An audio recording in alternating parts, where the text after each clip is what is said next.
Hello everyone and thank you for tuning in to Wowhead Weekly number 73. We have a lot of new information to talk about today. We had a new build of the alpha. There's some stuff going on live, and as always we have tons of fun merchandise to talk about. But before we do all that, I would like to introduce my lovely co-host, Wowhead site manager Perculia.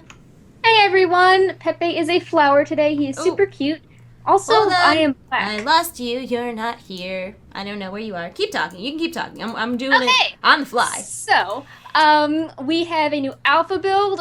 Chronicle came out, and we have some giveaway info to share with you. There's been Warcraft movie trailers. There's Battle.net alpha voice chat. So, yeah, let's get the alpha build right out of the way first. Yes. Okay. Hold on. Almost done. And there we go. Sorry, I don't know what happened there. Hey. I don't know what happened there. Pepe just took over, like Deadpool Pepe took over and was just making everything... Let's blame Pepe. Yeah, just making everything maximum effort for me. I don't appreciate that, Pepe. But there was a new build of the alpha this week, although there wasn't a whole lot in it. There was no new specs, no new zones, not a significant amount of models. I think the big thing is that class teleports to your order hall have been removed, and now instead there's portals in Dalaran all over the place. Unless you are a druid, a monk, or a death knight, in which case you get to keep your portals because you're in phased areas. But everyone else will have a portal to their order hall right in Dalaran. Yeah, and I think that's because currently the order hall teleport in your spellbook, it could be used on a minute-long cooldown, so you could just go from anywhere in the world back to your order hall, and you could bypass Dalaran, which is meant to be, you know, the main capital city of the expansion, and it's had a ton of art, you know, updates done to it. It's very different than the Wrath one. And a lot of complaints on Warlords of Draenor were that there wasn't any reason to go to the central city. Like you could just go to your garrison with your garrison Hearthstone and not really show gear off or interact. So I think this is a way of getting people to get back to the main city more. Yeah, definitely. And I agree that it was a good idea. I almost wonder if the teleports were initially just for the alpha, since Dalaran was kind of broken at first. So I almost wonder if it was never intended for everybody to have a teleport. They have some really nice animations though. That's true. So it feels sad if they aren't going to use that art for anything. I mean... I think it would be really neat if every class had their own Hearthstone animation. Like, you know what I mean? Like, all of those class animations that they used for that could just be used for a regular Hearthstone, and that'd be kind of cool. Like, maybe you could complete a quest, and it was like a vanity thing you could turn on and off. But I'm really glad they did that, because that was a huge complaint in Warlords of Draenor, and it was something that I personally didn't really like. I mean, I go to the War Spear, which is the Horde city in Ashran. I go there once a week to get my rerolls, and then I don't go there again. That's it. I mean, there's no point in using the auction house there, and because they've really split up things so much, you don't even really see people hanging out in Orgrimmar, because some people will choose to use like other cities because there's no real reason to use any specific city. So I'm really glad that they're putting a focus on spending time in Dalaran. And if you are curious, we did list off some of the places, because it's not like a room. It's not like you're going to walk into a portal room and all the class portals will be there. Yeah, they try to have them be in themed areas, which I think is really cool. Yeah, they were really mindfully placed. Now, just as a reminder, Death Knights, Druids, and Monks will retain their class order teleports. Also, apparently mages right now. I'm not sure why, but I did check, and they put it under teleports. Like, you can go to Stormwind and that makes sense, though. Yeah. Like, if mages were able to do that on a portal, that makes sense. Right. Priests and Paladins will have their teleports or their portals to the class order halls in the BG area where you used to queue up for Winter Grasp. Warriors and Shamans will be in the Flight Path area, that deck outside. Warlocks are in the sewers.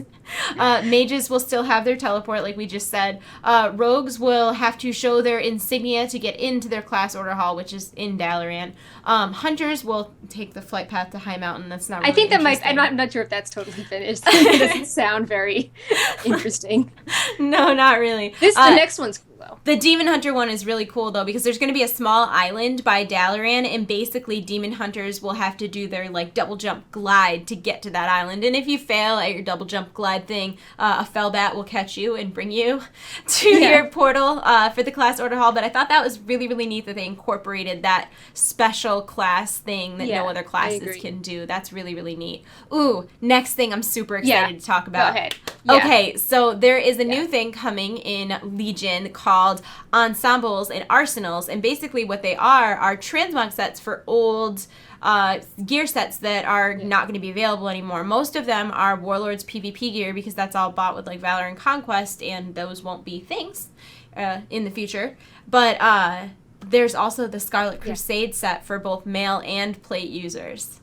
And that was a big deal because with the whole system of making plate gear available at level 1, there were some transmog sets that formerly, like some people were collecting and you could use and now you couldn't use. So people were really sad that the Scarlet Crusade set, which you could not get in-game currently and was very expensive on the 8H, people were very sad that, you know, they spent all this money collecting the set and now like, some of their alts couldn't use it. So to make everyone happy, you can get these collections, and there's a mail and a plate version, and because when you use the collection, I guess you get the items, that means that you have to pay crazy amounts of money again. Well, I'm really hoping, too, that we're going to see the same type of thing implemented for, like, Glimmering Mail, Blood Knight, and all of those. I think there's, like, Fell Chain. There's, like, 10 or 12 full armor sets that right now are mail that are being converted to plate that like shamans and hunters are all freaking out because even though theoretically from a lore standpoint they should have been plate the whole time,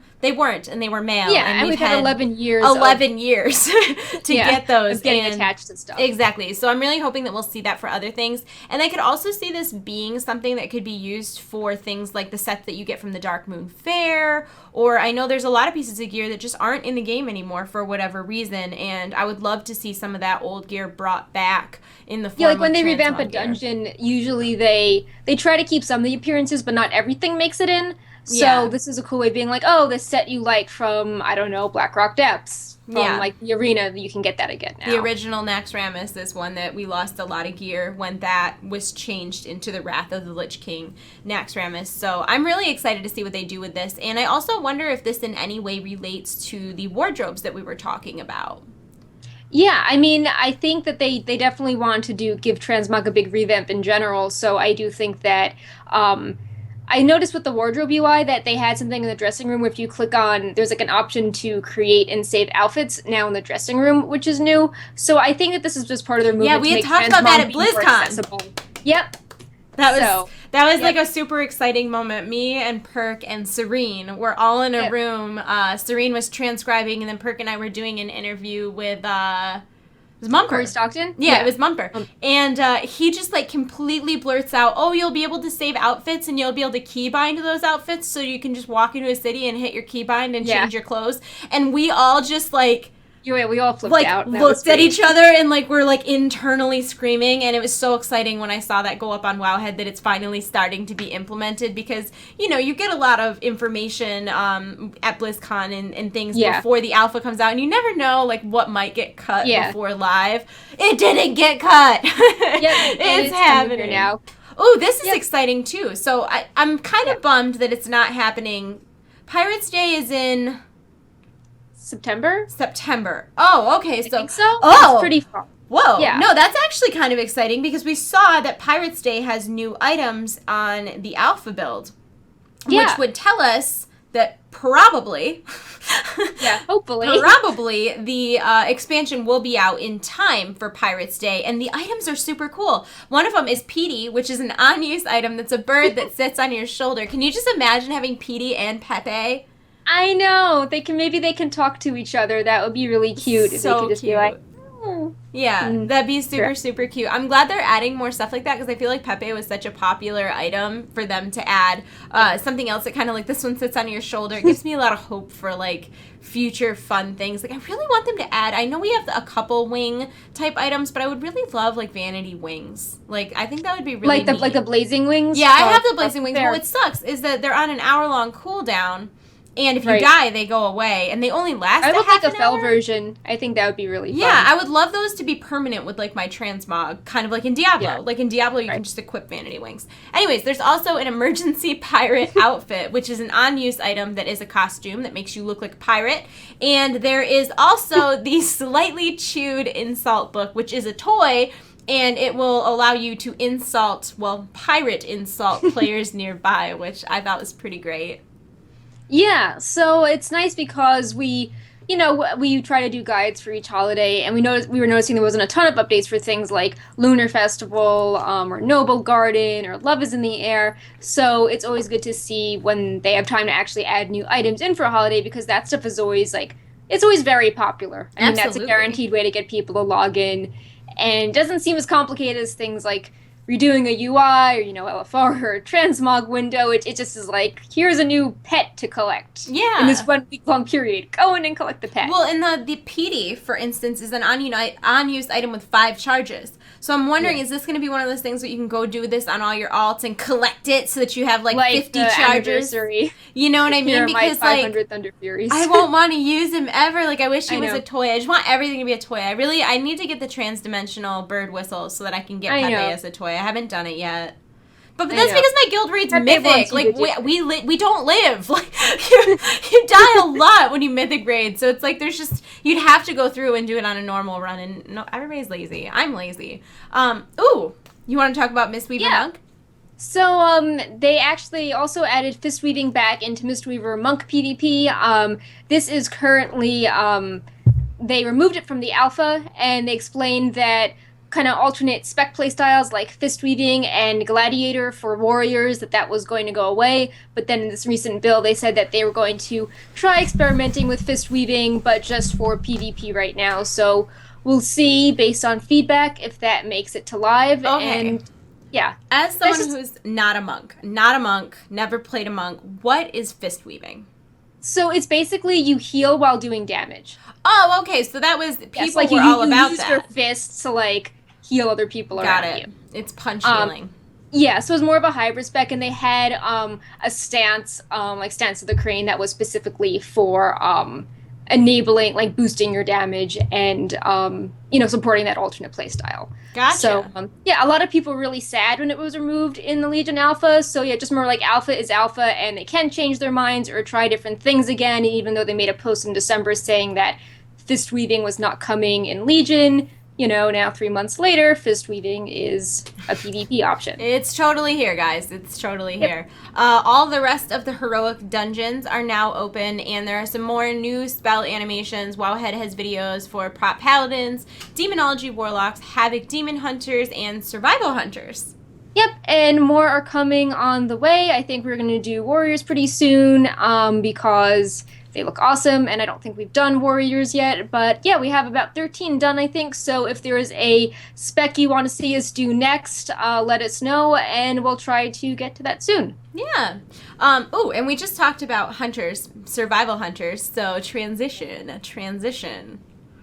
Hunters got some exciting updates, or are getting some exciting updates. Yeah. One thing I really liked with this build is that Blizzard made these class forums with threads for every spec, and the developers went onto a bunch of the specs and said, hey, this didn't make it into this update, but in the next update, here's another key piece of the puzzle that's going to be coming. So when you guys give feedback, keep this big upcoming change in mind. And Hunter's got a few big upcoming changes. Do you want to talk about it? Or no. I will comment, but you talk about it. All right. So they said that they got a lot of feedback that with the way they split out the specs now, with survival being melee and marksmanship not having a pet, and beast mastery being about summoning tons of pets, that the iconic hunter fantasy got lost, which was that your ranged DPS with your ranged weapon and your one trusty pet. So they wanted to get back to that, and they were thinking that for marksmanship hunters, currently on the alpha, there's no pets at all. Yeah. And they're saying that in the build after the current one, that they want to try giving those hunters the pet back, and then Lone Wolf will be a very competitive level 15 talent where you don't have a pet. So and then on the flip side, and then on the flip side, because Beast Mastery hunters are all about summoning tons of pets, you've got groups of them, you've got the artifact weapon pet, there's a whole stampede, that they want there to be a talent for those hunters where you get, it emphasizes one pet versus a swarm of pets. Yeah. And they're hoping that both of those changes tie that back more into the classic hunter fantasy that made a lot of people actually like the spec. I actually I played Survival Hunter on the alpha, and I actually really, really like the melee spec of Hunters. It's very, very fun, and even though it is a melee spec, there's a lot of mid-range abilities. There's an ability with that, pulls them towards you. Oh yeah, Harpoon looks really cool, especially with the artifact effect, because like an eagle comes out and it flies you around, so... Yeah, it's really, really neat. So I feel like even though one of the classes is going to be melee, I feel like that's still beneficial for the game because... like, I know my guild in particular has always had trouble, like, maintaining a solid roster of melee DPS, so having that option for hunters I think is really nice. And I am glad that they're giving the option for, you know, Beast Mastery to not have 27,000 pets and Marksman have 0 pets, but they're not removing it. It's not like they're like, okay, well, you guys don't want all these pets, so no pets for everybody. I really like that they added those as choices that you can make for yourself, because I think that's something that people have been... vocal about regarding World of Warcraft for a long time, really since the transition between like Burning Crusade and Wrath, I feel like is when people really started vocalizing like, I don't feel like I have any choices. And they did all these things like, oh, you know, now you can, I don't even remember what it was called because you don't do it, Reforge. Now you can reforge your gear and now you can, you know, you can do these things, but really there's still... And then the talent trees got more watered down. Yeah, so it's like, there still wasn't any real personal feeling about your character because, yeah, there might be situational places where like as a shaman you're going to use this talented totem instead of this talented totem, but all in all there's not much of a base difference between you and someone else of the same spec. And when you have things like this, like Beast Mastery Hunter A and Beast Mastery Hunter B can be really very different in the way that they play their class. Same with like a marksmanship hunter having lone wolf versus actually having a pet. So I think it's really cool that we're seeing Blizzard go in and reading all these class forms and taking this feedback into account, because I feel like a lot of this alpha patch that we got in the next one that's coming is very much based on player feedback, you know? Yeah, and there's been an explosion of blue posts. I'm not sure why, but I think it's very welcome. Like, I mean, I'll open up the Blue Tracker and I'll see like 10 or 20 posts by developers, and I think that's really good how they're, you know, trying to listen to feedback or engage in the dialogue. And there was some gigantic Shadow Priest post even today, like, you know, 6 paragraphs about Shadow Priests. Absolutely. So, absolutely. Thank you so much to GCTV for GCDTV for hosting us. We appreciate that. Thanks, guys. And also, one last thing before we go on about hunters is that Beast Mastery got an Essence Swapper toy, or is getting an Essence Swapper toy, that will make Hati, the Beast Mastery pet that is part of the artifact, look like the pet that you have chosen and have summoned. Yeah, and that's really cool because right now he looks like a lightning warg. He's gone through a few revisions. He's not low polygon anymore, but, you know, he is a very distinctive Northrend wolf. Yeah, absolutely. So, you know, it's like, if you want to have him resemble your favorite pet, and now he will. Watch, it's gonna, you know what's gonna be ironic about this is everybody is gonna have him look like Loke, which is just a Northrend cat. Like, he's just gonna be like a different Northrend pet, because Northrend had a really, really solid selection of Beast Mastery pets. I'm just saying. So, and we will have some more information about class toys next week. Because we talked about it briefly last week, and I talked about it in Downtime Tuesday recently, but Blizzard's adding a bunch of fun, like, class toys in, and some of the minor glyphs are being made into toys, and some are being made into, like, tomes that you, like, learn fun abilities. And what it reminds me of almost is, like, how hunters with certain pets have, like, the play ability that'll make your pet do a trick. That's kind of what it reminds me of. Like, you'll get this new ability that's just totally fun and vanity. But as a resto shaman, I have to say I was really excited to see that some of the toys are actually spec specific, and there's like one that's a resto shaman one that makes you encased in a big water bubble. Yep. So water cool. shield is back. Yeah.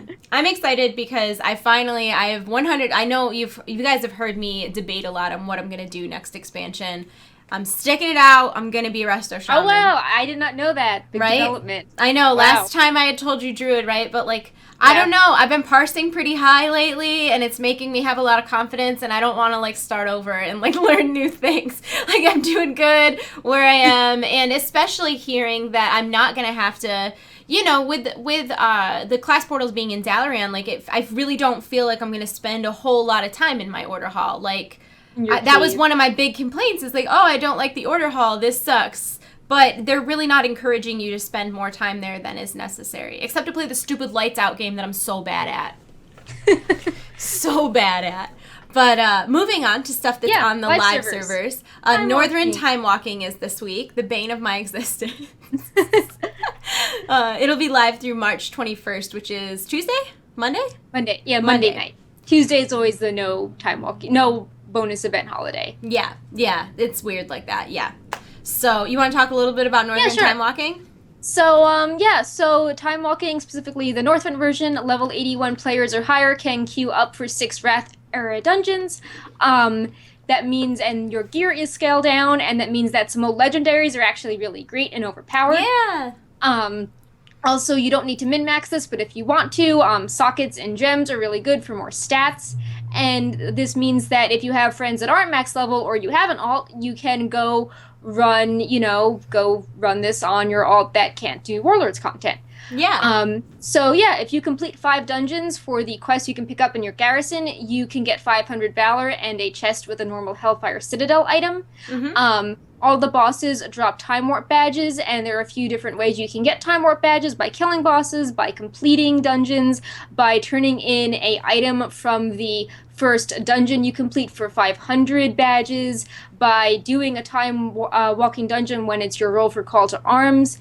And you can buy a ton of cool stuff with them, and the ones from Northrend Time Walking have a lot of nostalgia with them. You can get the Ironbound Wraith Charger mount for 5,000 badges, and it's a very Death Knight Arthas type mount.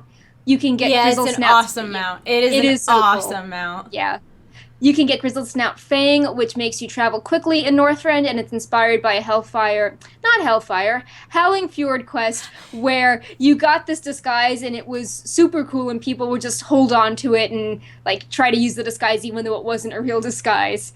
The Hourglass of Eternity, which summons future you, and that's from a fun Dragonblight questline involving the dragon aspects, and you would go to these different dragon shrines and try to, mess up time, and then you would fight future you, and future would be like, oh, I can't believe I wore this gear, best of luck, here's some advice. So that's a fun toy. And then Will of Northrend, which makes you change appearance, and that replicates the Deathbringer Will Procs, which was a really overpowered melee trinket in Icecrown Citadel, and it would give you a stat boost in combat, and based on what the stat boost was, you would turn into an Iron Dwarf, a Tonka, or a Vrykul, which currently didn't have any, you couldn't have any other way to get that disguise, so they took that cosmetic effect and made it into a toy. And there's also the Infinite Time Reaver mount, which is personal loot from any boss, and it's super difficult to get, low drop rate, but keep trying, maybe you will get it. There's 2 people it's really in my pretty. guild who got it. Oh, 2 2. People. Yeah. But they also they run every single time walking every single time, so it happens. If they were to add more dungeons, which ones would you want to see? So I was, with all the World of Warcraft Chronicle research I've been doing, I think that Well of Eternity would be really interesting, especially because that involves Illidan, and that would help people appreciate the storyline. It shows another more heroic side of Illidan.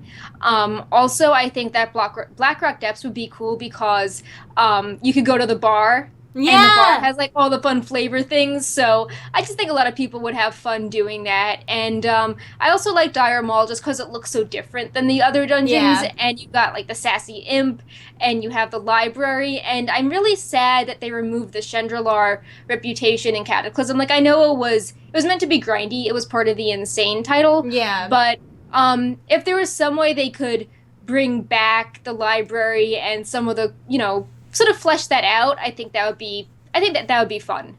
I want vanilla because it's like a neutral place in the middle of this dungeon, and I feel there's a lot of potential there. Yeah, so absolutely. What are your choices? I want vanilla time walking. I really want, particularly the one that sticks out to me that I would want the most is Zul'Farrak, because that's the first mount. That is the first instance that you can mount up in. And it's it was when I was playing. I mean, now you mount at level 20. But when I was playing, you didn't mount until level 40. So it was the stairs and the gong are just nightmare. Yeah. I loved that instance. That was one of my favorite instances. And I don't even remember what transmog piece I was trying to get from there, but I remember running it a lot, trying to get a transmog piece.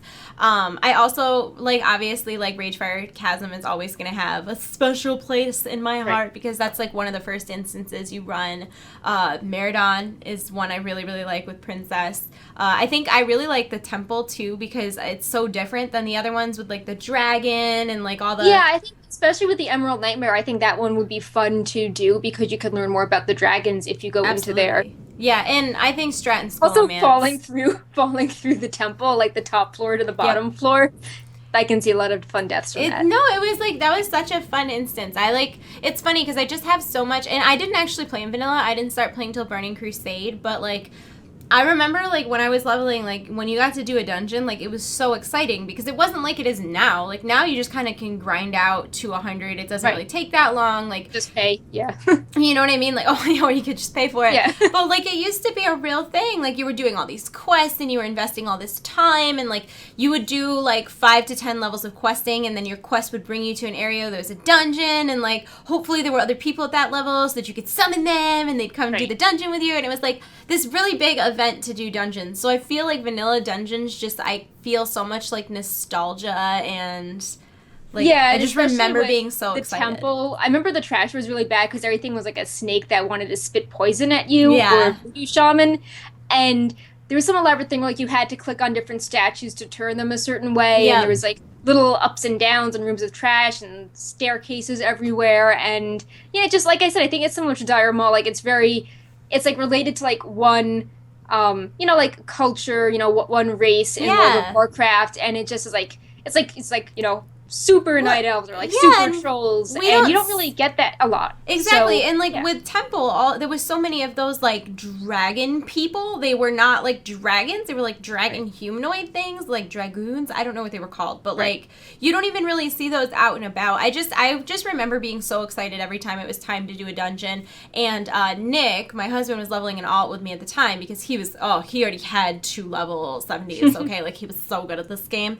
So, you know, like, he was leveling a tank so that when we would do dungeons, like, we didn't have to suffer through that. So it was really cool because he would, like, explain to me, like, what we were doing, and, like, I always had to, like, CC things because that was the thing you did. You know what I mean? That was the thing. That was the thing that you did. You could die in dungeons. Yeah, all the time. Like, a lot. Like, it wasn't like, oh, someone died, like, kick them. Like, it was like, oh, it's okay, this is what we did wrong so that we can come back and do better next time. Because they just walked 10 miles uphill to get to the summoning stone to get to this instance after spending 30 minutes looking for the people to do it. It was like you were committed to doing a dungeon at that point. And a lot of times you'd be like, okay, well, do you want to do it again? Or do you want to do another one? Because you had this group together. And it's funny because my very first guild that I was in was, we met in Scarlet Monastery. Like, there was another couple that was playing, and they were like, oh, do you want to join our guild? And I was like, we got invited to a guild. It's, like, the most exciting thing ever. So, I don't know. I just have so much, like, nostalgia with vanilla dungeons, and I think I can't be the only one that feels that way. Yeah, I mean, like, all my, you know, my picks were those as well. And, you know, even just thinking of other ones that are available, like Dead Mines Dead Mines would be really cool. I mean, that's sort of similar to Ragefire for you. That's something that the Alliance always does, you know, kind of as, like, the very first thing that they do.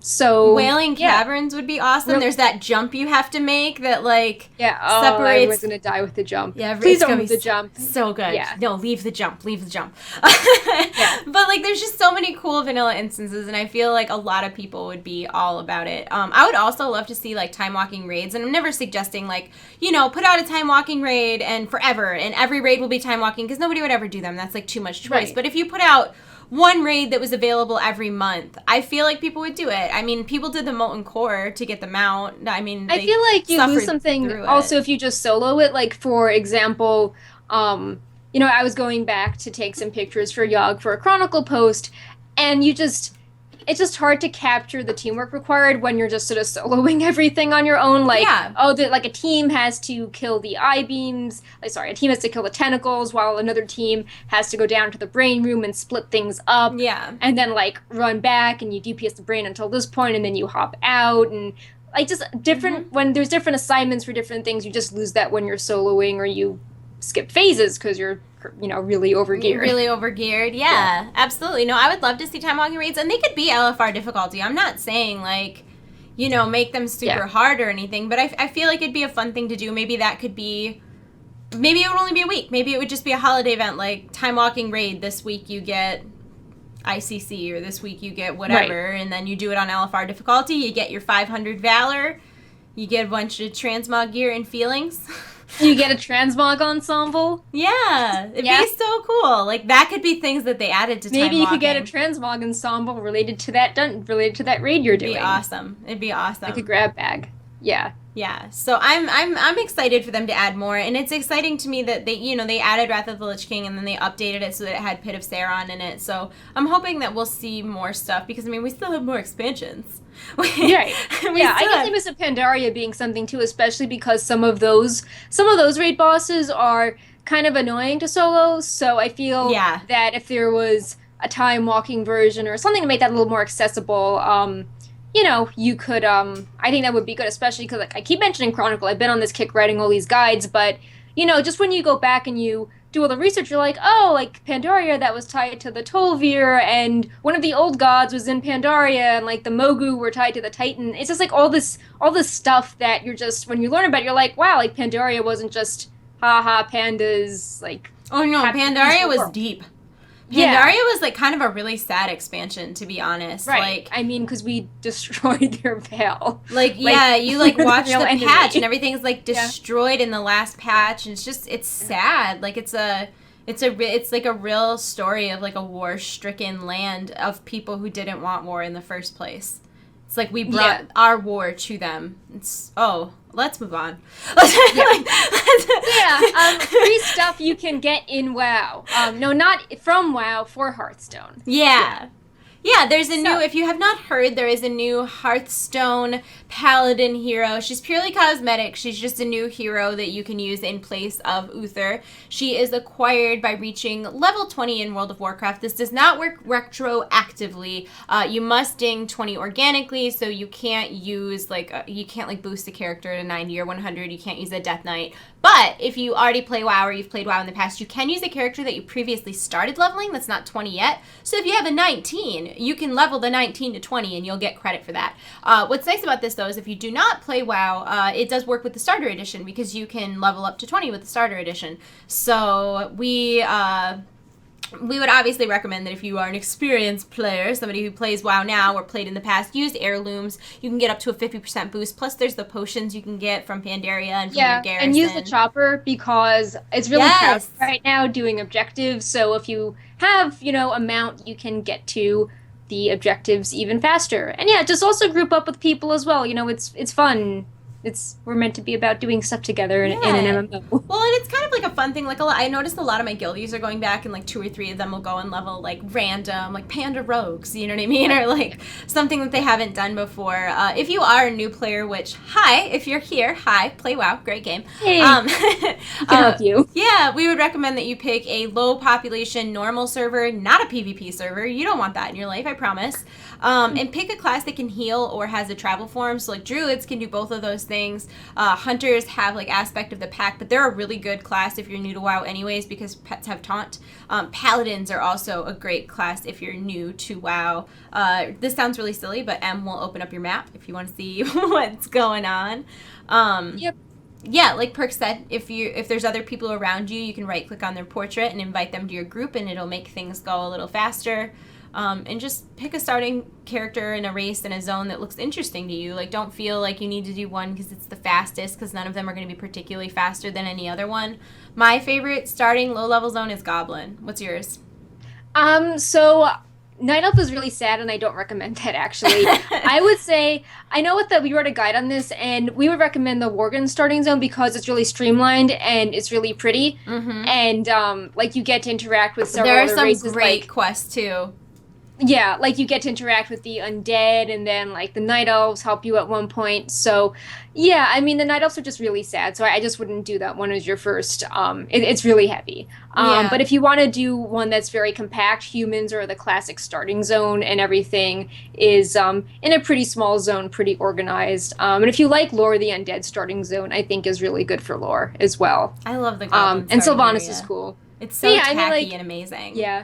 I mean, like, there's a lot of heroes, like, if you're coming from Hearthstone, we have a guide and we sort of match up famous people and they are raised in the starting zone. So if you're like, oh, I really like playing, why am I blanking? Like, I like playing Jaina. Like, I want to see what the human starting zone is like. Yeah. just go with that. It'll be fun. Did you happen to see the Reddit post that was tweeted out by yes, Holinka? That was Holinka. So yeah, he was cute. Like, I was a Pandaren, and I spam Shadow Word Pain, and then I had to pick a faction, so I chose the Alliance. I guess they seem similar. Horde is good too. Horde is good too. Yeah, I think that's really valuable perspective that like you have all these people that love a Blizzard game, but for some reason they haven't picked up WoW, and I think that Blizzard can actually get a lot of feedback from this, and this promotion is really smart because they're always thinking of ways to get new players or returning players, and they're just going to get this pile of feedback from people that are already big fans of the franchise that haven't played WoW before. I think my favorite part of that Reddit post, which I'll retweet it if you guys haven't seen it so you can see it after the show, but my favorite part was when he was like, okay, and when you're level 15, go to Stormwind, talk to the priest trainer, and change yourself to holy. People love holy priests. Like, it was like the cutest thing. Like, it was literally the most. I love new players of World of Warcraft. They're my favorite thing. So my sister-in-law started playing WoW like a year ago. She got super addicted. She was like, I had to No, not my sister. No, my sister is like, my sister's in a guild that's rating Mythic now. Like, what? I don't even know. Like, she ditched my guild because she wanted a rating spot. She applied to this guild. It was like 12 out of 12 heroic, and she's like on their Mythic team now. Like, I don't even know. I told you, she hit it hard. Like, she has a problem. But my sister-in-law, like Nick's sister, started playing WoW very casually like a year ago because she's adorable and she just like wants to be like, she wants to be able to talk to me and Nick about the things we're interested in. So she started leveling a troll rogue. She's like level 64. It's been a year. And she texted me last night. 64. She's level 64, guys. Oh my god, did you know there's Zeppelins in this game? My life is so much easier now. So people like cute. That are super cute. So cute. It's just when you like hear things like that, it's just like you forget like you used to have this sense of innocence. Like everybody's like, oh my god, there's a battle pet. Like my cat can jump in my lap. Like it was so funny. Is, like, my actual cat. Like my pet is in the game. When she first started playing, I like showed her. I'm like, you can battle these pets on the ground, and she goes, "Oh, I know." And then I'm like waiting there for her in silence for like a minute, and she takes out like her black king snake. I'm like, okay, I'm sorry. Like you. Oh, I know. Okay, okay, you know. So it's just like it's so great to see that perspective because it's like even the people like me and Perk are still huge fans of the game, like despite whatever, like we both are huge fans of the game and like play all the time, but there's still a little part of you that's jaded, that's like, I remember the good old days. Right. But like it's just the best thing ever to see people as they're actually learning and experiencing this for the first time, like they're virgin WoW players. It's amazing. It's my favorite thing. Do you want to talk a little bit about Liadrin's role in WoW and I'll play the video? Yeah, Sounds sure. Good. So we've got a video of what she actually does in Hearthstone, and I'll talk about why she's important in WoW. Yep. So in World of Warcraft, she is currently the leader of the Blood Knights, and she wears tier 3 Redemption armor and the Blood Knight tabard and wields Keldalar.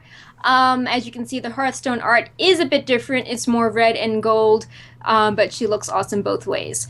And she was introduced in Burning Crusade, and at the start of Burning Crusade, the Blood Knights drew their powers from the subdued Naru Muru, and as Burning Crusade progressed, he was stolen from Silver Moon, and the Blood Knights lost their power, so she went to Adal in Shatrith City to find a new source of power.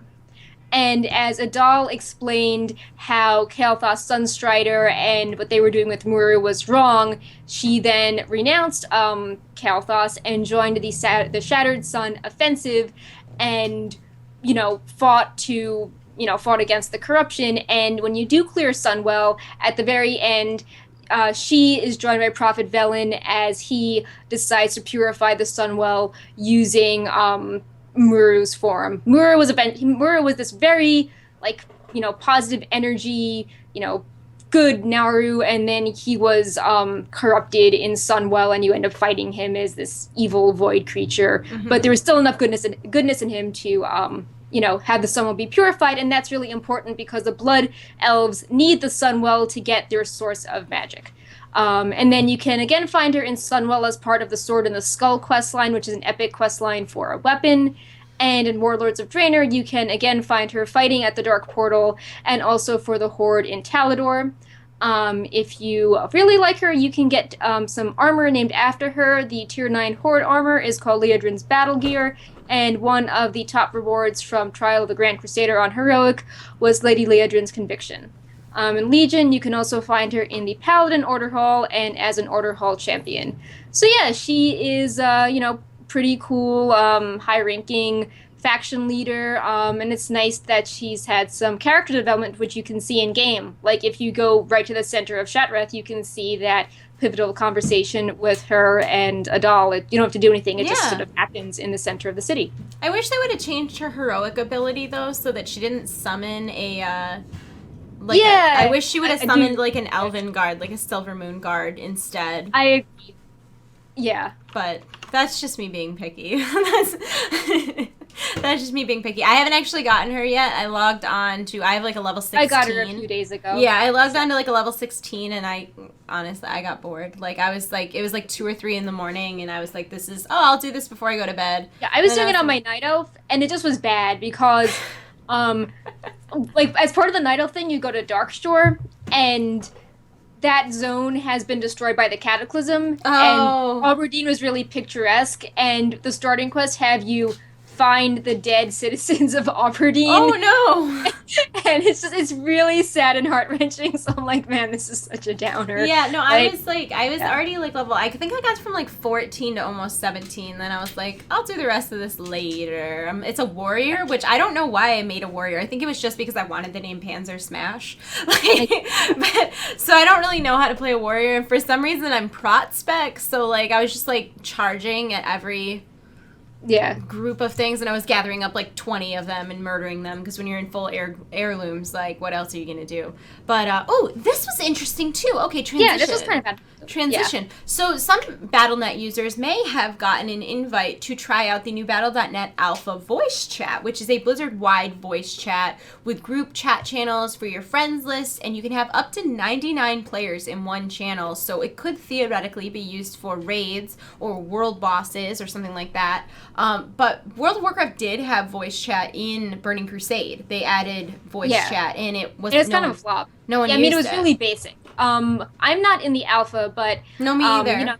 My friends have sent some, cool pictures of like what the patch notes are like and how you invite them to channel, and it all looks really slick. It looks a lot better than what was going on in WoW. Well, to be fair, there haven't really been any games where I feel like people are frequently using like an in-game voice chat, but it's really popular in like first-person shooters. Like if you go on Xbox Live and you play like Halo or Call of Duty, like you'll see a lot of people on the mic.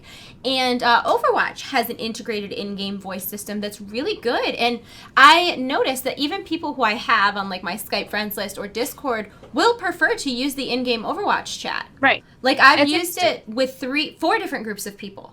And one time I had some weird buggy things happen where I had to log in and log out, but the game is in beta, so like that's not a problem. But it's really good, and it has like good voice levels. You can choose like open mic voice recognition or push to talk, and you can set your custom push to talk button. It's pretty good. So if it's anything like Overwatch voice chat, it might be decent. Yeah, something else that I noticed, maybe the timing is related, is that they also updated Diablo 2 and Warcraft 3 to work on more modern systems. I saw that. And they were talking about, they're like, oh, with all these Battle.net features, so, maybe they want to make sure that if you're playing classic games, you can do stuff with the launcher as well, and they just want, everything to be tied to the launcher now. So, yeah. When I get into the alpha, or not, whenever it goes live, I look forward to trying this out. Yeah, I'm excited to try it. I still don't know that it's something I could see people using for raids. I'm not sure. It would really have to rival, like my guild recently, not too recently, maybe 3 months ago, transitioned over from like a TeamSpeak, which we had been using for years, to Discord. And the community style system of Discord is awesome. It's really cool. So it's like when you've got things like that, I don't know that I could really see people leaving something like that to use the in-game chat, but that could be really useful for when, you have these like competent pugs, which they exist, guys, I swear, where, maybe people aren't wanting to give out their personal server information for Discord or TeamSpeak or Mumble or Vent or whatever they're using, and they could just use it in-game. I could also see this being really useful for Heroes of the Storm. Yeah, I can see it being useful for other games as well. Like even, like you mentioned Heroes, but also Hearthstone.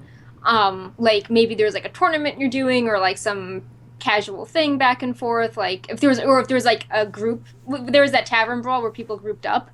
Or even like Diablo, like a lot of times people will queue up in parties to do rifts, and like, I don't know, maybe people would use it. I definitely could see it getting used, particularly Heroes of the Storm is where I feel like, because you really need to communicate in that game. Right.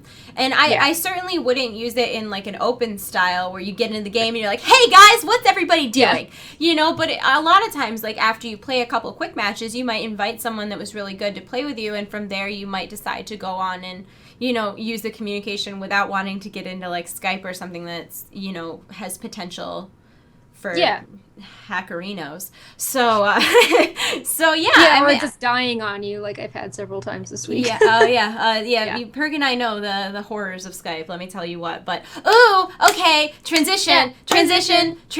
Happy, exciting topic. Very exciting. Okay, so I'm gonna play this and then we're gonna talk about it. Yeah. But I'm gonna try really hard not to talk during it. Okay, go. Okay. That was the wrong button.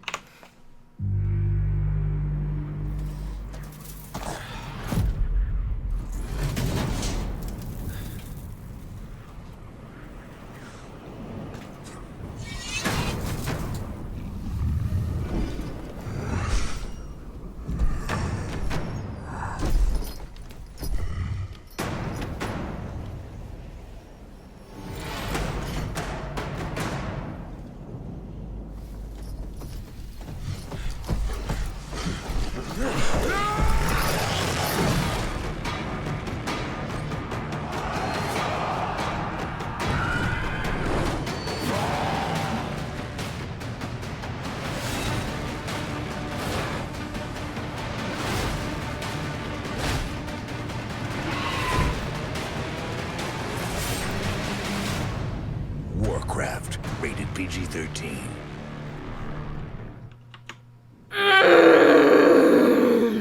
I like this one better than the first one, I think. It's way better. Yeah. Okay, number one, the dwarf. The dwarf looks awesome. Okay, I like how Lothar is like, his expression is just like, oh my god, there's a dwarf too. Oh my god, there's a dwarf here. What is going on? I love every expression on Travis Fimmel's face. So I mean, I'm a little bit biased there, but the dwarf was awesome. I also love that we finally got a glimpse at Khadgar. We haven't seen him in any of the other incarnations of the trailer or previews or snippets or whatever, and it's so exciting. Well, I already knew this, but it's so exciting finally seeing it all come together where Khadgar's so young. Like, Khadgar's like, oh, baby, he's a little baby Khadgar. Because we're used to Khadgar as an old man, and he is not an old man. He's just a little baby. And what I like is how in the first trailer we saw a shot of the lightning, and now in this trailer we actually saw like the portal and more of that blue lightning. Yeah. So we saw a few more shots. Yeah, I'm super excited. I also loved the scene with Garona in what looks like Stormwind. I think that was my favorite scene. Yeah, that was really awesome. She's just going to be such a good character, I can tell. And I feel like when we first started hearing about the movie, I feel like it was not understood how huge of a role Garona plays in this movie. But I would say at this point, she might be the main character. Like, even though you're seeing Lothar and Durotan on the poster, she is the link between them. Because in the Warcraft movie, Mythos, she isn't half Draenei, she's half human. Right. And I feel like her character goes through like more transformation. Like there are two sides and she's in the middle of that. So I think that she'll be the most interesting person that has a character arc. I kind of think she's going to have some sort of love thing going on with Anduin Lothar too, which I mean, I maybe I'm just shipping things that I shouldn't be shipping, but I ship it. And let me tell you what, my ship is canon, and you can't tell me otherwise, because you've seen all these like little like romancy type, just very glimpses, but they're both like badass. I'm so excited about it. So I also like the opening was pretty cool because a lot of people pointed out that it's really similar to the Warcraft 3 cinematic where you've got this lone orc and a lone human fighting, and then there's like a shot of this empty field that just has a banner kind of fluttering in the wind, and then they both, fight each other. So, yeah, I liked how there was a nod to that as well. It felt, I felt like this one had like a lot of sort of inside nods to the actual Warcraft community in it versus like epic story, which is still very cool. No, this one definitely did feel much more geared towards actual fans of the franchise. I also just thought the scene was really cool where you see Durotan running away. He's like in that duel, and you see him from behind, and you see his like, he's got those like spines as part of his armor, and they're like moving all over. Like, the CGI looks so good. I'm super, super excited. Although, we can expect the CGI to be fantastic because it's done by Bill Westenhofer, who... Yeah. He did Chronicles of Narnia. He did The Golden Compass. He did Life of Pi. So it's like we're talking about somebody who's really, like, top-notch. And when I got to visit the set a while ago, what he told me was that they were anticipating the Warcraft movie to have the impact that Avatar had. Wow. I hope it does. Because it's like, it's very unusual to hear any war story told from both sides, where there is no definitive hero, there is no definitive villain. It really shows, like, the spectrum of humanity, that everybody is capable of good and evil, and it just is about the choices that you make on the way. So you're going to see bad guys on the Alliance side, you're going to see bad guys on the Horde side, you're going to see heroes on both sides as well. So just the story in and of itself is very groundbreaking, honestly, from what we're used to seeing in war movies. But then on top of it, there's this crazy CGI and, like, this fantasy element of it. So, as you can tell, I'm excited. That didn't make it into the notes because it came up this afternoon was that Halo tweeted, "Look for an all-new Warcraft movie spot tomorrow and another premiering during the Halo World Championship Finals this Sunday." That doesn't surprise me because I've seen, every time I've seen the Warcraft movie in theaters, like every time I've seen the trailer in theaters, it is immediately following a Halo World Championship spot. Yeah. So I'm not surprised by that at all. Yeah. So, like, I'm not sure if the new spot refers to what we just saw, but I got the impression that there was a third thing coming because they said look for an all new tomorrow and another premiering. So it's like two new things. So, I mean, I'll obviously keep my eyes out. Handle it. My heart can't handle it. I'm really excited about it. We also recently, and I included some pictures that were taken over the past couple weeks, but Duncan Jones has been tweeting quite a few pictures of, like, behind-the-scenes type stuff from the Warcraft movie. This is one of the props trailers. Here's some more, like, swords and stuff laid out. Just, like, pictures of the set, which they're super cool. I mean, as you can see, like, Stormwind is so huge. This is the castle. But, as you can see, there's just, like, tons of detail in all of the set that you see behind the scenes. And, Perk had written this whole thing up on Wowhead about how we're seeing, like, lots of Alliance swords, and we're also seeing the Betrayer of Humanity sword. And I think a question that would come up a lot is, like, why, when you see these behind-the-scenes shots, are you seeing so much Alliance-heavy, Alliance-centric stuff? The reasoning for that is because almost everything that's done by the Horde is CG. They only needed to make one weapon. They 3D scan it in, and they can put it on every single character. So it's like they actually had to make props for hundreds of Stormwind guards and, the Stormwind army, but they only had to make, like, 3 maces for the Horde. Yeah. And they're huge. Like, in person, those maces are, like, 4 feet tall because the orcs are huge. They're supposed to be, like, 10 feet tall and... Very, very cool. So that's exciting. There's also some new Warcraft movie posters that were released yesterday, and another one today. The ones that were released yesterday are kind of like 1940s, like, we want you for the Alliance kind of thing. War is not the only option. Yeah. And then the one that was released today was actually really cool, and I don't have a picture of it right now, but what excited me a lot about it is that we saw Ben Foster as Medivh. This is the first time we've seen him as Medivh, even though it's only, like, this one little tiny side view picture. But you can see the very iconic raven feathers. So... Yeah. This, there's pictures everywhere of the poster, and it's also in the Wowhead post currently at the top of the page. But it's very similar to the first poster that we saw, where there's, like, the weapon in the middle, and then we've got, a lot of Horde and Alliance on either side. Mm-hmm. But, There's a lot more characters in the foreground, so, like, Garona is there. She's, like, in the middle, too. Skin color. Yeah, so she's in the middle. And then she separates the Horde and Alliance. Yeah. It's really cool. So, like, Medivh is there, Khadgar is there. At the bottom, you've got the armies fighting each other. Like, one side has a red tint, one side has a blue tint. So... yeah, it's sort of like an updated, more detailed version of the one we saw that has the Alliance and the Horde figures with, like, the different paint tints on them. It's really cool. I like it a lot. I really like how featured Garona is in it, and I thought it was really cool that we finally got to see Ben Foster as Medivh, because when I visited the set, we got to They've been keeping him really under wraps, like, even with the figurines. Like, he wasn't, when I bought all those tiny figurines, like, he wasn't part of that set yet. I know. He was previewed at BlizzCon, but they didn't have him for sale. Yeah, I know. I don't know why that is, because I feel like he's going to be a pretty big character, because I believe that in the story, Ben Foster as Medivh is training whose name is slipping me right now, but the character, the actor who is playing Khadgar is being trained by Medivh, and then Medivh, of course, has these kind of selfish motives. Like, he's not really pro-Horde, pro-Alliance. Like, he's kind of on his own, and I don't know if that's why they've kept him under wraps, is because they don't want to reveal which side he's playing for, maybe. But when I visited the set, we actually got to view a scene being filmed, and the scene that I viewed being filmed was centric around Medivh casting a major spell. Like, there was, like, a battle going on, and the battle was the Alliance protecting him while he was casting this spell, but we don't know what he was casting, and we don't know why they were protecting him, nor at what point in the storyline it fell. So I'm so excited. Last but not least about the Warcraft movie is I will have a bunch of audio interviews coming out over the next couple weeks.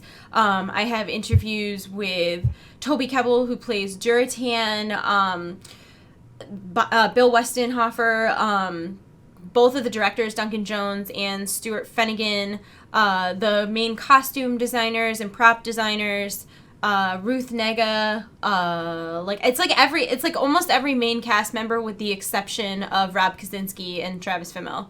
Probably because they didn't want me like assaulting anybody.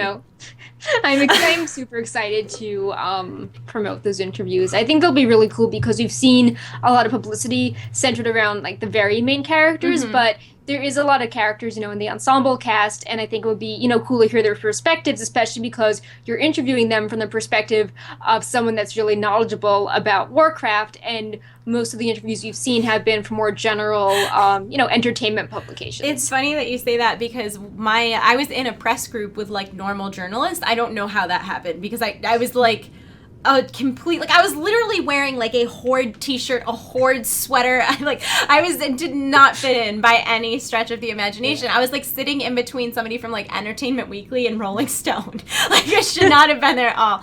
And so we were going around the table, and you'll hear in the interview, it's not just me asking questions. It's like 6 people, and then, we all take turns. And every single one of my questions is so immensely nerdy. And they would ask things like, so what did you feel about, wearing the CGI suit and the motion capture suit? Like, how was it portraying your character? And I'm like, did you read the books? Which books did you read? Do you play the game? What kind of character do you play? Horde or Alliance? Laktarogar!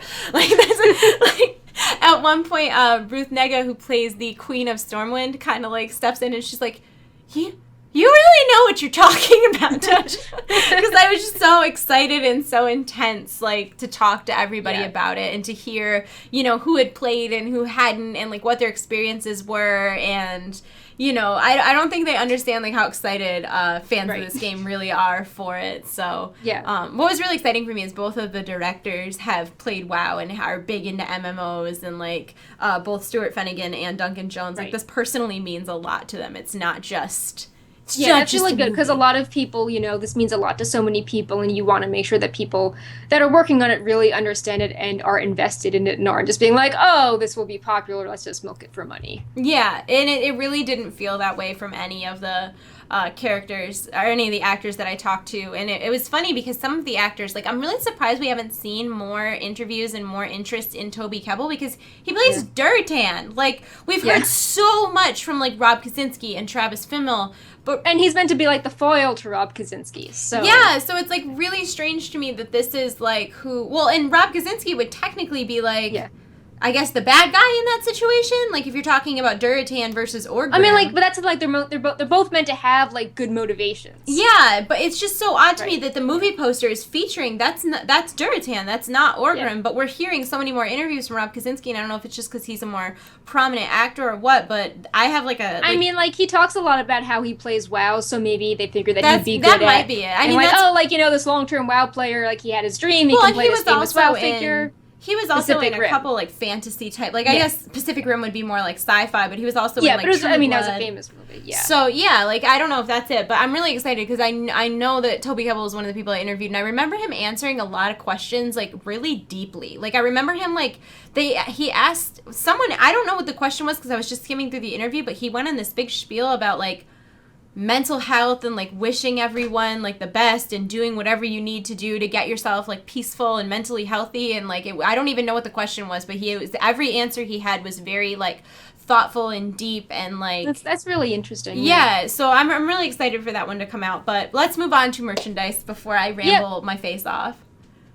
So yeah, I mean, maybe we should ask Twitch chat about what topic they want us to read.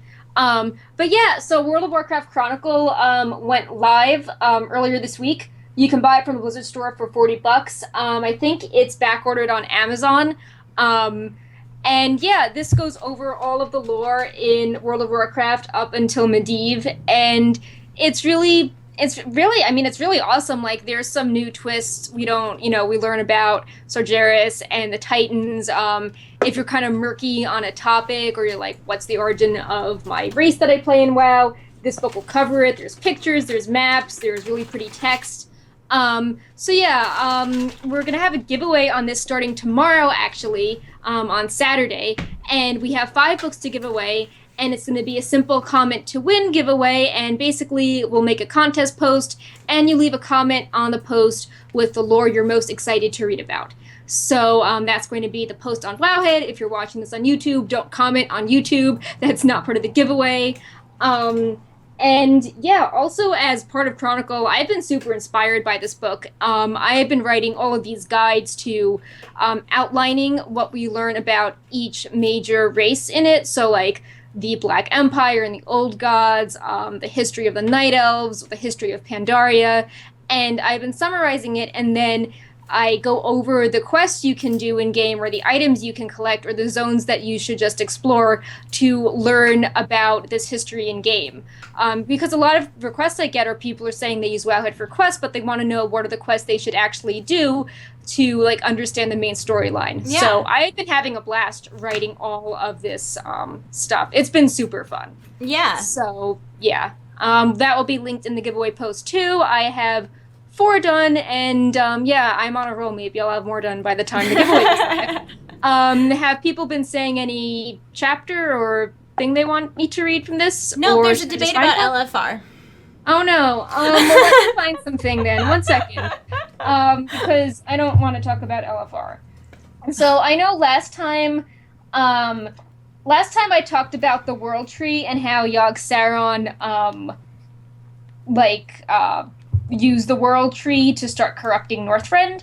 Sure. And then another time we talked about how Sargeras was part of the Pantheon and how he had his initial agreement from them. But let's see. Maybe we can read something. Is there something you can read about the Old Gods? Yeah, I am trying to find something. So, yeah, let's talk about how the Old Gods got sealed up. The fall of the Black Empire. I think that would be cool. Okay. All right. So first off, I have a post of this in one of the guides, but this is the map of the Black Empire, and basically the Old Gods. I guess this is spoilers, or if you want, yeah. Here, I'll put a spoiler tag up. Yeah. Sure. Bam. Right. Done.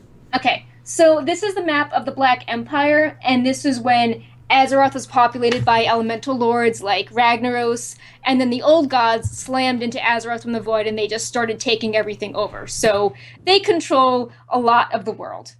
And then we're going to talk about the fall of the Black Empire, which is when the Pantheon decided to intervene. And now the Old Gods are really into taking over Azeroth because they want to corrupt the planet because there's a sleeping Titan, and they feel that if they can corrupt the Titan and corrupt Azeroth, then they will gain power and be even more powerful than the Pantheon and the Light. So yeah, let's read the fall of the Black Empire. The victories over the Akir and the Elemental heartened the Keepers, but they knew that their greatest battles were still to come. As one, they turned their righteous gaze on the heart of the Black Empire, the sprawling temple city built around the old god Usarge. I hope I pronounced that correctly. By toppling the most powerful and rocky bastion on Azeroth, the Keepers believed they could crush their enemies in one swift stroke. The Keepers and their allies waded through one swarm of Niraki after another as they battled their way towards the mountainous form of Yasarj. The broken and mangled bodies of Titanforge and Niraki alike riddled the landscape by the time the invaders breached the city and assaulted the old god itself. Yasarj was more powerful than the Keepers had expected. It poisoned the minds of the Titanforged, drawing out their fears and darkening their thoughts. The Pantheon grew concerned that the old god would overwhelm their servants. Despite the risk of harming the world, they decided to take direct action. Aman'Thul himself reached down through Azeroth's stormy skies and took hold of Yasarj's writhing body. With a heave of his mighty arm, he tore the old god from the crust of the world. In that moment, Yasarj's gargantuan bulk was ripped apart. The immensity of the old god's death rattled, shattered mountaintops, and obliterated hundreds of Titanforge where they stood. Yasarj was dead, but its tendrils had bored more deeply through Azeroth than Aman'Thul had ever imagined. In excising the old god from the world, he had inadvertently ripped an eternal wound in Azeroth's surface. Volatile arcane energies, the lifeblood of the nascent Titan, erupted from the scar and roiled out across the world. Horrified by this turn of events, the Pantheon realized they could not risk killing the other old gods in such a manner. The malignant creatures had embedded themselves so deep into the world that tearing them out would destroy Azeroth itself. The Pantheon knew that the only course of action was to imprison the old gods where they lay and contain their evil forever. It would be a difficult task, but it would be possible with the aid of the Keepers. At the Pantheon's behest, the Titanforge devised a plan to shatter the last vestiges of the Black Empire forever. They would battle each of the old gods directly. Once they had weakened the creatures, Arcadius would create subterranean chambers to contain them. Mimiron would then fashion colossal machineries to lock the old gods in place. When this work was done, Loken would imbue each prison with a great enchantment that would neutralize the old gods' evil. With their plan formed, the Titanforge began their campaign. Great battles tore across the land as the Titanforged fought their way southeast to the bastion of Enzoth. After overwhelming the old god, the Keepers used their powers to encase the creature in an underground prison. Next, the Titanforge marched southwest to the sprawling temple city that had grown around the third old god, Cthulhu. The Keepers and their allies purged swarms of Niraki before assaulting the old god and itself and subduing it. Much as they had done with Enzoth, the Keepers entombed the entity beneath the earth and constructed a prison of their own devising over its form. Only one old god remained, the vicious and cunning Yogg-Saron. It would not fall so easily. As the Titanforge closed in on Yogg-Saron's crumbling northern stronghold, the old god unleashed the greatest of its generals, the Thraxi. The Thraxi were monstrous warbringers, larger and more resilient than the other Niraki. They possessed great strength and brutal intellect, and their dark powers and maledictions could drive even the Titanforge to madness. The giant, tentacle-faced Thraxi whooped the remnants of the Black Empire into a frenzy. They swarmed the Titanforged on all sides, thinning their ranks. By the time the Keepers and their allies reached Yogg-Saron, their forces were greatly diminished. They found that they lacked the strength of numbers to defeat the old god. Yogg-Saron would have destroyed the Titanforge completely if not for the heroic efforts of Odin.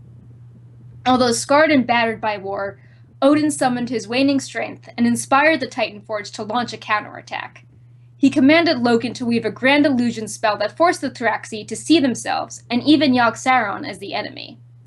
As the Black Empire's forces turned on one another, Odin swooped in to cut down his confused foes. The other Titanforge followed his lead, and together they succeeded in pacifying Yogg-Saron. As they had done with Cthulhu and Enzoth, the Keepers buried the entity beneath the earth, locking it away in a monolithic, enchanted prison. So that is how Cthulhu and Yogg-Saron ended up in their prisons, and why the heart of Yasarj created such turmoil in Siege of Orgrimmar, and we don't know what Enzoth is, but there's hints that he could be in Vashj'ir. And yeah, just to sort of show off more art in the book, we've got, this is the back cover of it. It's got this really beautiful map of Azeroth, including the Broken Isles. Yep. There's really cool, let's see, so this is just art from one of the chapter headings in it. Again, really pretty. There are tons of full color illustrations. Here is one that goes along with Mount Hyjal and the World Tree. And it's a good example. People are like, oh, is this, TLDR? Like, there's this wall of text. But you can see how there's really pretty pictures. And then the text is laid out very pleasing. So you've got big headings and subheadings and a nice font. And it's not like you're reading an encyclopedia. No, it literally reminds me of, like, a picture book for adults about World of Warcraft. What I do love is that if you do really want to geek out, that they have a whole index with references. So if you want to be like, oh, where's Cthulhu? I only want to care about Cthulhu. It shows you all the pages that he's referenced on. That's really cool. Yeah. And again, this is the front cover of the book. It's hardcover. It's really nice. There's a compass on it. And this is volume 1, so there's going to be even more coming. Yeah, I'm excited. Series. Yeah, I'm super excited. I am really excited about that. Again, you could buy it on the Blizzard store. If you got it via Amazon, it might take slightly longer to get to your place. And we are giving away 5 of them starting on Saturday, March 19th. Yes, that's tomorrow. Yes. Well, I guess if you're watching it live, it's tomorrow. If you're watching this on YouTube, it's probably already live. Remember, guys, if you want to enter the contest, it's not on YouTube. It's on Wowhead. Right. You have to go to wowhead.com. So, that's exciting. Highly recommend. Also, Blizzard is doing a last chance sale right now, like huge sale up to 90% off. And Perk and I have both purchased things from this sale. I got 2 Diablo shirts, although I'm kind of disappointed because one of them's too small on me. I'm always between a small and a medium, and it seems like I just need like a small and a half. like, is that an option? This is the small. So if you're like me, if you're a girl that is in between a small and a medium, get the medium. And it sucks too because it was the shirt I was most excited about. I think I'm gonna order another one because I don't really want to return it. Like that, it's like annoying. It was only an $8 shirt or something. So, but this is obviously like the Lord of Terror, and I thought this was like the coolest, like most metal shirt I've ever seen in my entire life. So I just need to find, maybe this will fit you. Maybe I'll just send it to you. I just need to find a really tiny person. Because I have like a really long torso and it just looked too small on me in all ways. So maybe I'll just send it to you and I'll order the medium for myself. Because the medium, I got a medium one as well. And this is the Witch Doctor from Diablo. They had a really cool t-shirt contest a few years ago. I really like all the Diablo styles they had. So the medium fit really good though. So if you're like in between, go a size up because you'll regret going a size down. What did you get? Ow! Oh my god. Jesus Christ. Oh no. I'm fine. I'm fine. So what I thought was really cool was the Echoes of War premium box set. It's all the music in World of Warcraft and just in general from other Blizzard entertainment things like StarCraft and Diablo. And it's $49.95. And it's on sale for $4.99. Yeah. And this is like a deluxe box set. Yeah. And it's like, a symphony orchestra is performing the music. There is a behind the scenes DVD. There are over 15 tracks and 90 minutes of orchestral music. It is pretty epic. There's also a set of t-shirts from Cataclysm in sort of a comic style of like the Worgen and Kerrigan and the Witch Doctor. And they're out of my size, but they're super cool as well.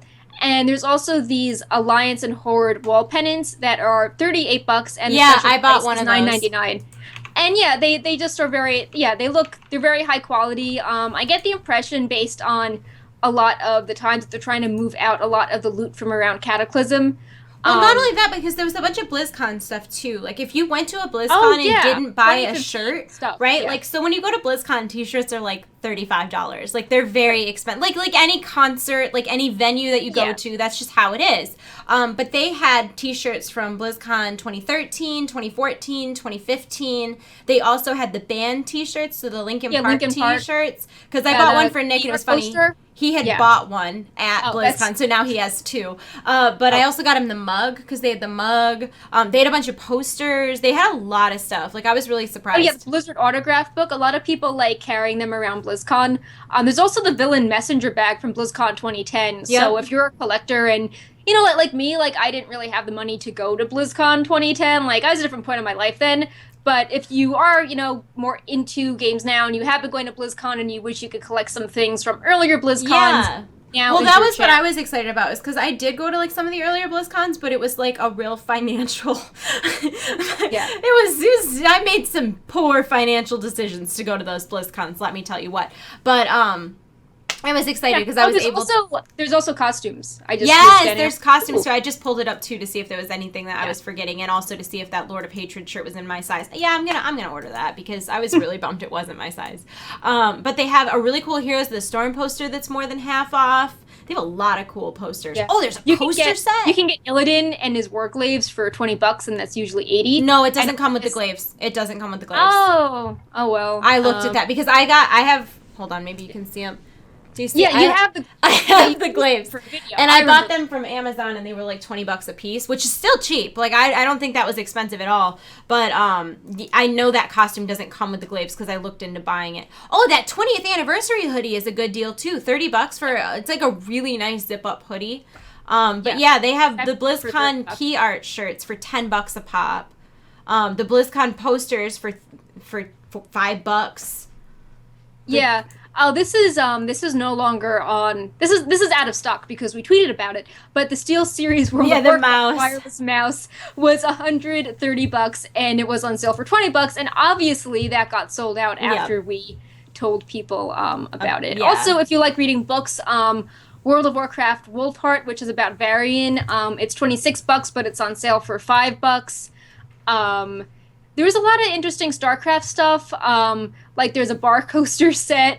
I have that.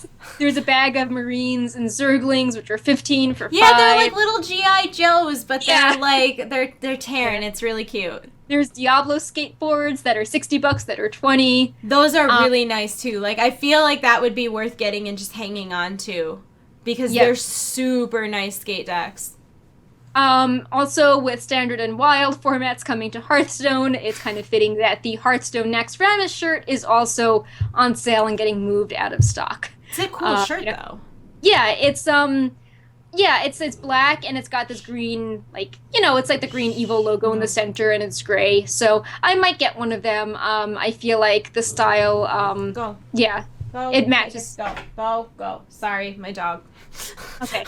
Yeah, I feel like that coloration is something that it's very Legion themed. I have the World of Warcraft Lords of War tee. I have that too, and that's a really cool shirt. Oh, if you also want to get a sale on holiday merchandise, the Blizzard Holiday card set is $5, down from $12. Yep, there's a lot of cool stuff. Like it's definitely worth checking out. There's like 4 pages and stuff. There's a lot of things. It's definitely worth checking out, like if you're into that kind of stuff. Like I said, I'm gonna end up buying the second Lord of Hatred tee, meaning that I paid full price because I bought. But that was when I bought, I ended up spending like $70. But like when I bought it initially, I made that whole order to buy that T-shirt and then bought it in the wrong size. So worth it. We also still have a coupon code that is valid at the Blizzard Gear Shop. It's not valid on anything that's on sale right now, but it is valid on any plushie or plushie type item in the Blizzard Gear Shop. It is code Wowhead P for plushie 15. That's good through the end of the month, and that does work on things like the Abathur Symbiote hat, the Zergling slippers, also like the stitches that comes with the in-game skin for Heroes of the Storm, the Griffin and Wyvern, which come with pets for World of Warcraft. Some of the pets are really cool. We obviously love Pepe, but the Murlocs are all awesome. Yep, I have all the Murlocs too. They're kind of Pepe has a Murloc friend. So there's a lot of cool plushies. If there's anything you were interested in, now is a great time to get them because 15% off is a pretty good discount.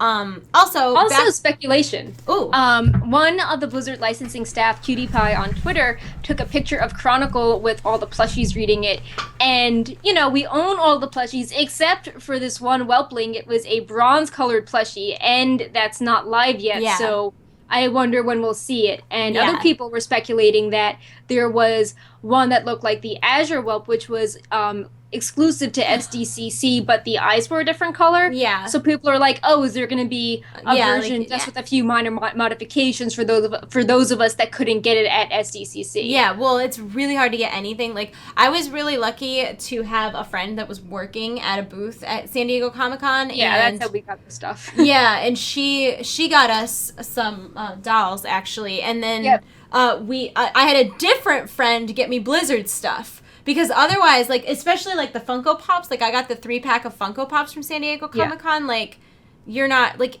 I went to New York Comic-Con, and it shocked me The Funko booth was crazy. You had to wait in a line for like 6 hours to get a ticket to wait in another line. Yeah, that is ridiculous. I'm glad we have friends. Yeah, like I can't. I don't have patience like that. Before we move on from this merchandise stuff, there are a bunch of upcoming novels right now which are discounted priced on Amazon, and as you can see, if you don't pre-order them, they will sell out on Amazon. Yep. So if you are interested, there is the Liadrin World of Warcraft novel for 73% off. So the hardcover, I don't know which version. Hardcover. Hardcover. Yeah, the hardcover really version is $734.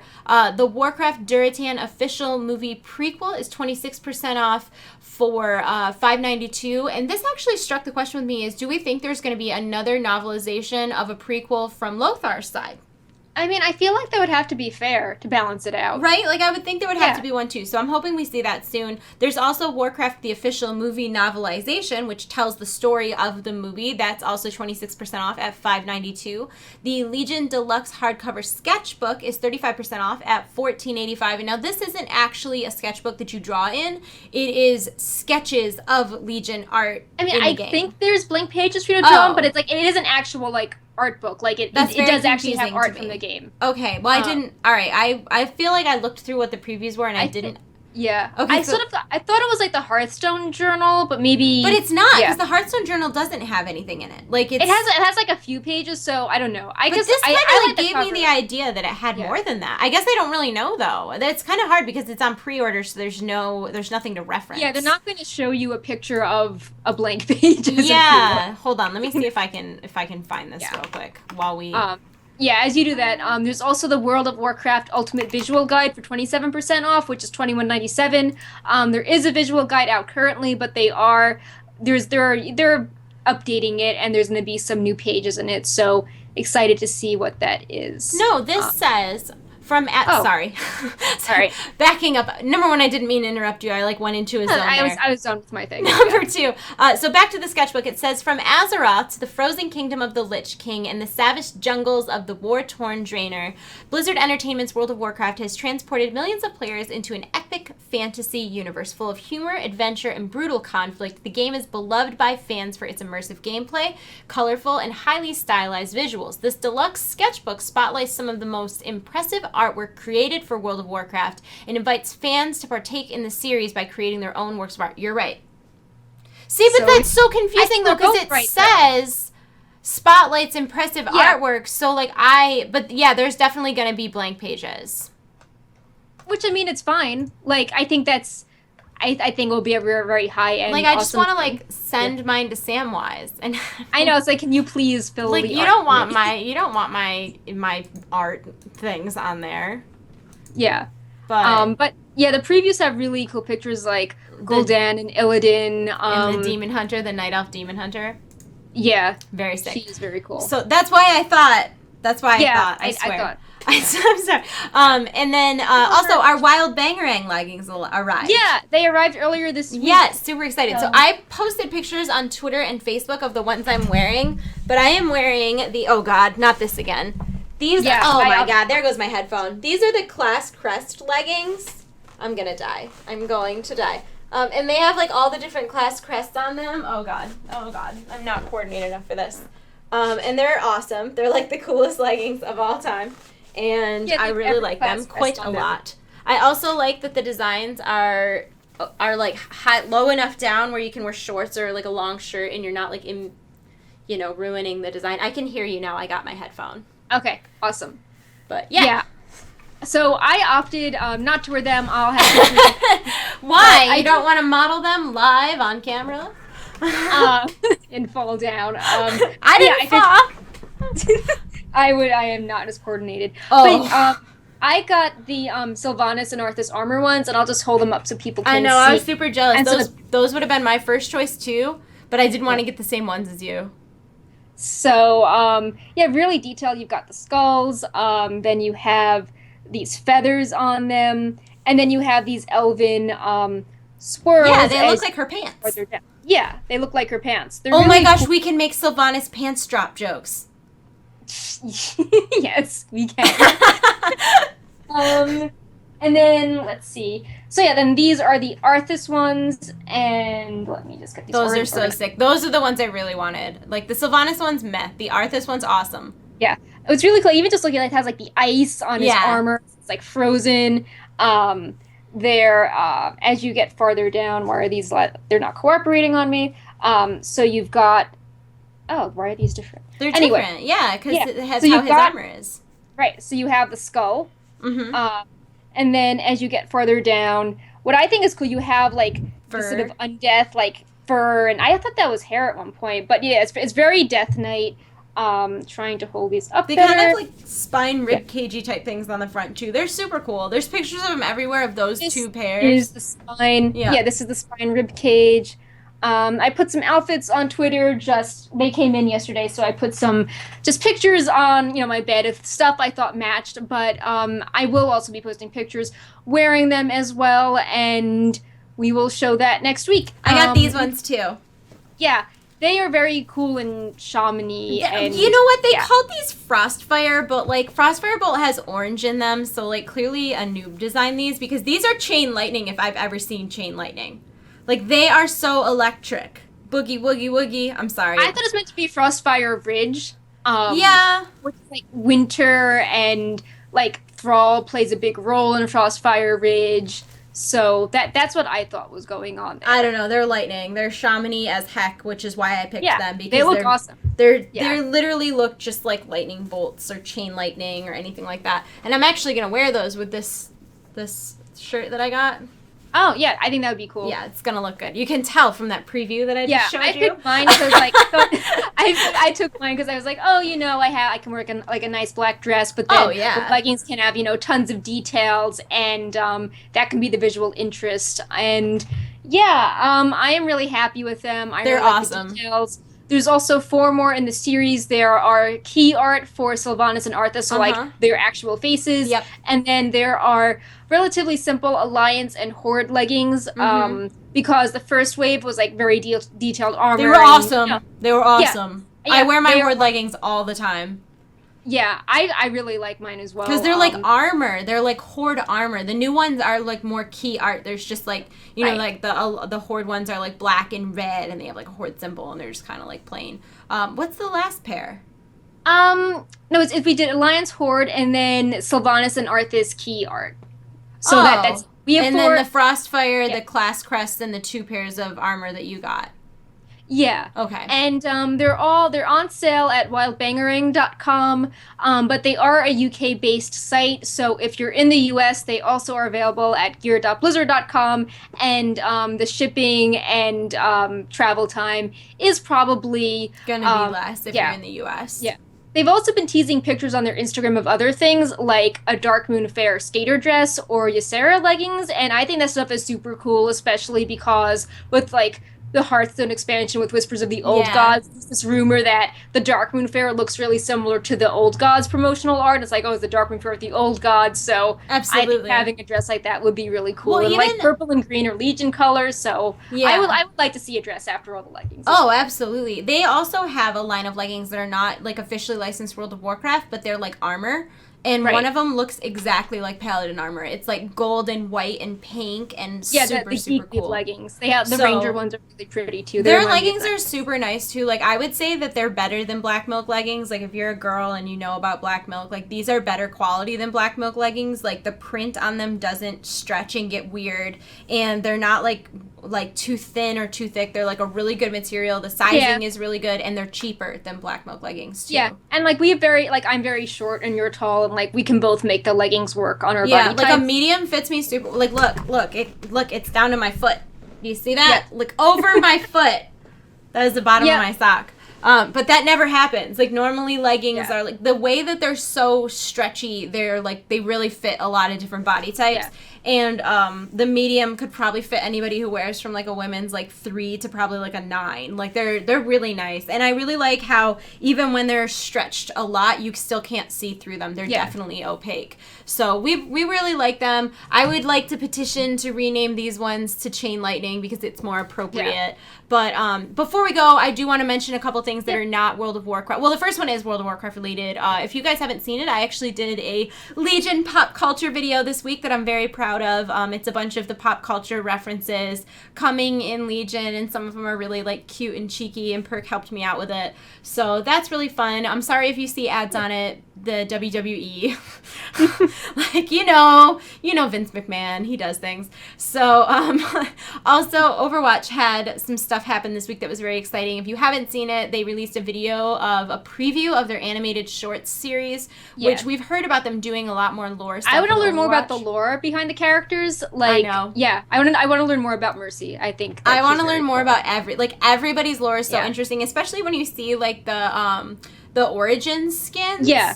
Like, how did Blackwater Reyes end up as Reaper? Like, what happened to you? Yeah. Who hurt you? Yeah. Who hurt you? I know, he needs a hug. So it's just like, and I know there's like a lot of like things that fans are picking up on, like in the new in one of the new maps, there's a picture of Hanzo and Genji together as like younger adolescents. So I'm just really excited to learn more about the lore. And in the animated shorts preview, we saw Baby Winston will be in one of them, which is always exciting. And speaking of Baby Winston, kind of, sort of, if you did pre-order the Origins edition or the Collector's edition, whatever, of Overwatch is the game we're talking about. The Hearthstone card back is actually now in the game. It looks like this. It's a really cool card back, and it very is subtly animated. Yeah, it's subtly animated. I actually really like the animation on it because the black part is kind of like shiny and iridescent, and then everything else just kind of glows. It's a really nice card back, and that's in the game, which gives me hope that the World of Warcraft rewards will be in the game soon. One of which is Pet Baby Winston. Baby Winston. There's also he should be a plush. Yes. I think that May's little cat, like, robot thing should be a plush. I've been playing May a lot because I'm, like, really lame and I just like to make May puns. Like, plays were made. Like, it's not okay. But, yeah, I would really love for a lot of things in that game to be more... Like, I just can't wait for it to come out. It's in beta. It needs to be live. Like, it's going to be live soon. Like, we know it's coming out soon, but it just feels like... I feel like people do not understand how great it is. Like, I've been making videos on Overwatch for, I don't know, maybe like 3 months now, 4 months, and they're not getting a ton of traffic, and I think the reason for that is that the hype isn't quite there, you know? Like, this game was announced over a year ago. It's still in this really limited, really closed beta, and I really feel that, like, after people see this open beta weekend, after people get to play it for themselves, like, it's one of the most fun games I've ever played. Like, it's one of the only games I've ever played in my life that even when you are... losing, like getting demolished, it's still fun. Like, you still have fun, and the games are so short that you're not getting like super tilted or angry, or it's just a super fun and addicting game. Getting loot boxes is unreal. It's so addicting. Like, I'll be like, okay, just like 5 more games, guys. Like, what do you mean just 5 more games? That's an hour. Like, they would just one more hour. Like, but it's really, really fun, and I just can't wait for other people to share that, because games are always more fun with more people. So I just can't wait for you guys to play it with me. It's going to be so fun. So I think that's about all that we have for this week. Had a super long show. Yeah, I know. I have to leave in like thanks 2 GCD minutes. for the host. You guys are awesome. And check out GCD TV _ on Twitter to see when their next tournament is. I think they're taking off this week, but tournament 4 is next week. So support WoW and PvP esports and all the cool community stuff they do. Yes. We are going to go, but very quickly I want to thank everybody who follows us here on Twitch and on YouTube and visits Wowhead on the daily. Thank you so much for subscribing to us on Twitch or subscribing to Wowhead Premium. That directly supports the show, and if you do decide to support Wowhead Premium, you get no ads on the site or on the mobile site as long as you're signed in. You get to customize your Today in Draenor. You get to track quests.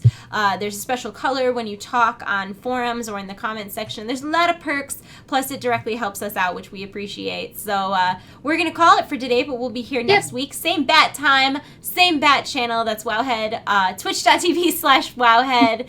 And it's at 6 p.m. Eastern, 3 p.m. Pacific. We are going to go. We'll see you next time. Have a great weekend, guys. Bye. Bye.